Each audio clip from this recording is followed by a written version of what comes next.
قراره با هم توی این ویدیوی جذاب ببینیم که آراس بلود اینملی بازیگر نقش یاماچ در سریال گودال اصلا کیه؟ چند تا نامزد داره، ازدواج کرده یا نه و کلی اطلاعات باحال دیگه. پس تا دیر نشده روی دکمه عضویت بزنید و این ویدیو رو تا انتها ببینید.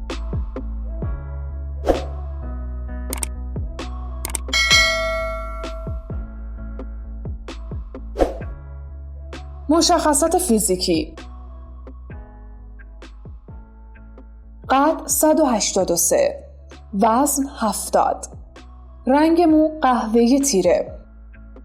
آراس با استایل و قیافه بسیار جذاب خودش قلب خیلی از طرفداراش رو به وجد آورده، اما گفته که اصلا دوست ندارم درباره تیپ و قیافم صحبتی بشه، چون این مسئله زیاد مهم نیست که بخوایم دربارش حرف بزنیم. معنی اسم: آراس برگرفته از اسم ارس هست، رودخانه‌ای که نماد زندگی و برکته. روابط عاشقانه: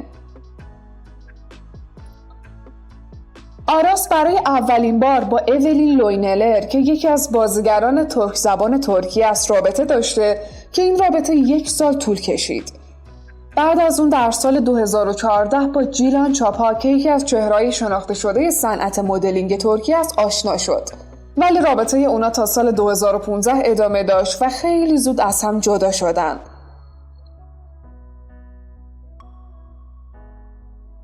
آراس بعد از اون در همون سال با بیگ اونال وارد رابطه شد و این رابطه تا حالا که 5 سال ازش گذشته ادامه داشته.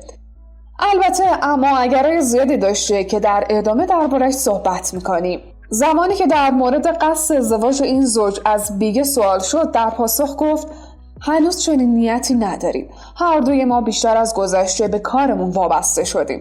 اما اگه تصمیمی بگیریم شما حتما خبردار میشید. چیزی برای پنهان کردن نداریم. دیگه 5 سال از این رابطه گذشته. این در حالیه که وقتی آراس رو همراه بیگه در یه تفریحگاه دیده بودن، از آراس در مورد رابطه‌شون پرسیدن. این امری که از ندیدن زود به زود نامزدش یعنی بیگه اونال شکایت داشت، رو به دوربین گفت بیگه آخر هفته به استانبول میاد، بنابراین امکان زیادی برای ملاقات ما با هم وجود نداره. به همین خاطر ما هم وقتای خالی خودمون رو غنیمت میدونیم. این شکایت آراس نشون میده که از این رابطه رضایت کافی نداره. خانواده آراس: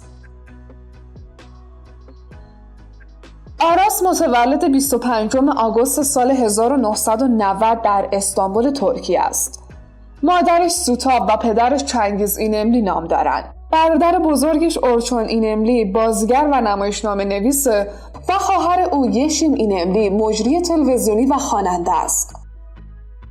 برخی از اقوامش هم از بازیگران ترکیه هستند، از جمله میرای دانر که از سن 9 سالگی بازیگری رو آغاز کرده و یا چنگیز دانر و آیهان دانر برادر پدر بزرگش از اقوام نزدیک این بازیگر هستند.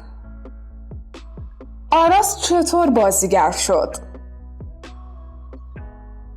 اون بعد از حضور در 2 یا 3 تبلیغات بازرگانی در سال 2010 تونست در سریال تلویزیونی روزی روزگاری اولین نقش خودش رو به دست بیاره.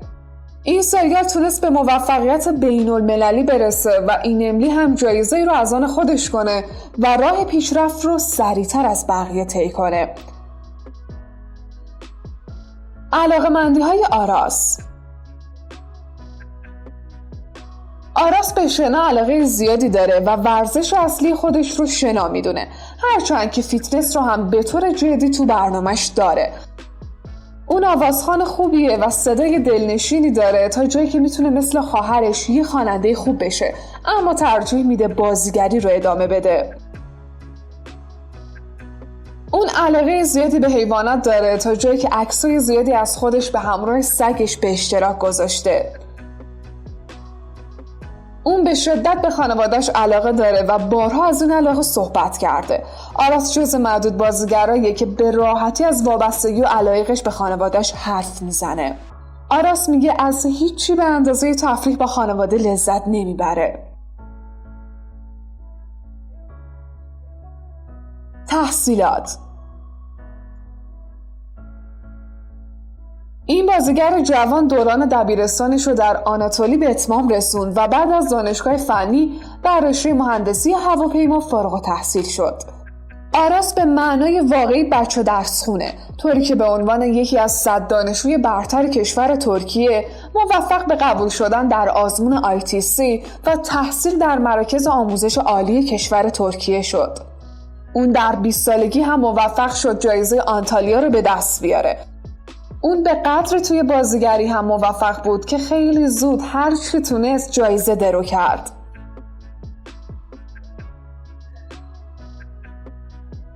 دارایی و ثروت. ارزش دارایی آراس حدود 4.5 میلیون دلاره و با پیشرفت چشمگیری که داره هر روز داره به ثروتش اضافه میشه.